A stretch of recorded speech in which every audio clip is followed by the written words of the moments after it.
1:26 தேவன் பேசி சொல்லிய சகல வார்த்தைகளும் ஆயின.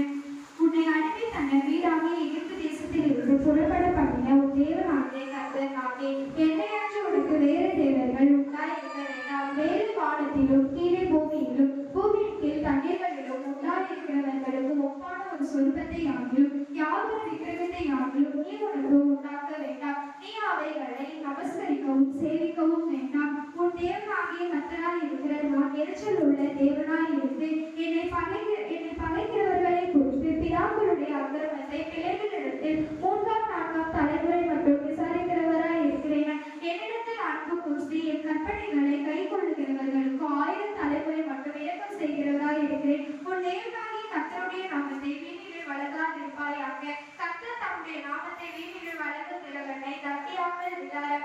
ஓய்வு நாளை பரிசுத்தமாய் ஆசாரிப்பாயாக. 6 நாளும் நீ வேலை செய்து உன் கிரியைகளை நடப்பிப்பாயாக. 7ஆம் நாள் உன் தேவனாகிய கர்த்தருடைய ஓய்வு நாள். அதிலே நீ ஆனாலும் உன் குமாரன் ஆனாலும் உன் குமாரத்திகள் ஆனாலும் உன் வேலைக்காரன் ஆனாலும் உன் வேலைக்காரிகள் ஆனாலும் உன் மிருக ஜீவன்கள் ஆனாலும் உன் வாசல்களில் இருக்கிற அந்நியன் ஆனாலும் யாதொரு வேலையும் செய்ய வேண்டாம். கர்த்தர் 6 நாளுக்குள்ளே வானத்தையும் பூமியையும் சமுத்திரத்தையும் அவைகளில் உள்ள எல்லாவற்றையும் உண்டாக்கி 7ஆம் நாள் ஓய்ந்திருந்தார். ஆகையால் ஓய்வு நாளை ஆசீர்வதித்து அதை பரிசுத்தமாக்கினார். உன் தேவனாகிய கர்த்தர் உனக்கு கொடுக்கிற தேசத்திலே உன் நாட்கள் நீடித்திருப்பதற்கு உன் தகப்பனையும் உன் தாயையும் கனப்படுவாயாக. கொலை செய்யாதிருப்பாயாக. விபச்சாரம் செய்யாதிருப்பாயாக. களவு செய்யாதிருப்பாயாக. பிறனுக்கு விரோதமாய் பொய் சாட்சி சொல்லாதிருப்பாயாக. பிறனுடைய வீட்டை இச்சையாதிருப்பாயாக. பிறனுடைய பணியையும் அவனுடைய வேலைக்காரனையும் அவனுடைய வேலைக்காரையையும் அவனுடைய எருதுகளையும் அவனுடைய கழுதைகளையும் பின்னும் பிறனுடைய யாவற்றையும் இச்சையாதிருப்பாயாக.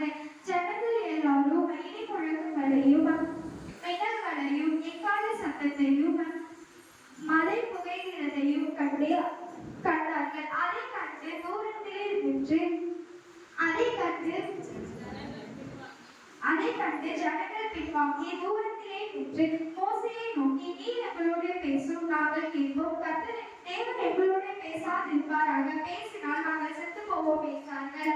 மோசே ஜனங்களை நோக்கி பயப்படாதிருங்கள். உங்களை சோதிப்பதற்காகவும் நீங்கள் பாவம் செய்யாதபடிக்கு தம்மை பற்றும் பயம் உங்கள் முகத்திற்கு முன்பாக இருப்பதற்காகவும் தேவன் எழுந்தருளினார் என்றார். ஜனங்கள் தூரத்திலே நின்றார்கள். மோசே தேவன் இருந்த கார்மேகத்திற்கு சமீபமாய் சேர்ந்தான்.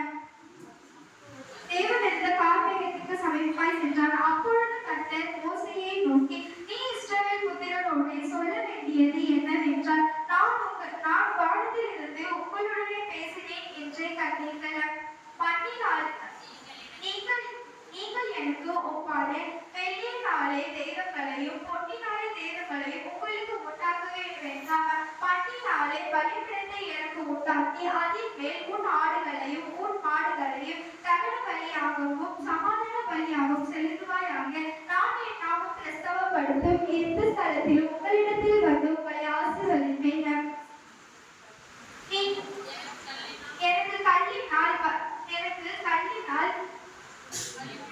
எனக்கு கல்லினால் பலிபீடத்தை உண்டாக்க வேண்டுமாகிய அதை வெட்டின கல்லுகளால் கட்ட வேண்டாம். அதன் மேல் உளியிட்ட உடனே அதை அசுசிப்படுத்துவாய். என் பலிபீடத்தை